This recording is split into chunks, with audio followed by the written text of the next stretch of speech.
পানী খাই লওঁ ৰ আগত এটা খাবাৰ কি কি আছে চব পাব কি খাব দাদা ৰ ফোনটো আছে ফোনটো ধৰি লওঁ ৰ তই ফুল এটা লৈ আহিবি হাফেদি নহব মহনো লগত আছে সি গোটাই ৱাইন শ্বপ খানে খাই চলবা হৈছে দাদা এটা কথা কওঁ শুনক আজিকালি বহুত দিনকাল বেয়া এইবিলাক বস্তু যে আপুনি আনিব দিছে এইবিলাক একেবাৰে নাখাব 2 দিন পিছত আপোনাৰ লিভাৰ খাই দিব ৰকচোন মই তাক এটা ফোন কৰি লওঁ তই বস্তুটো ললি নেকি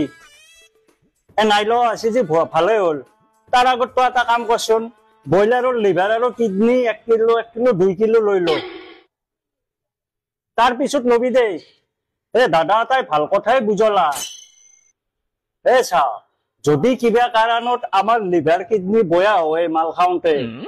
আগে ব্ৰইলাৰৰ লিভাৰ কিডনীটো বয়া হৈ যাব তাৰ পিছত সি আমাক তাতে ধৰিব সেইকাৰণে আগে এখানি খাই লওঁ তাৰ পাছত মালটো খাই ল'ম হা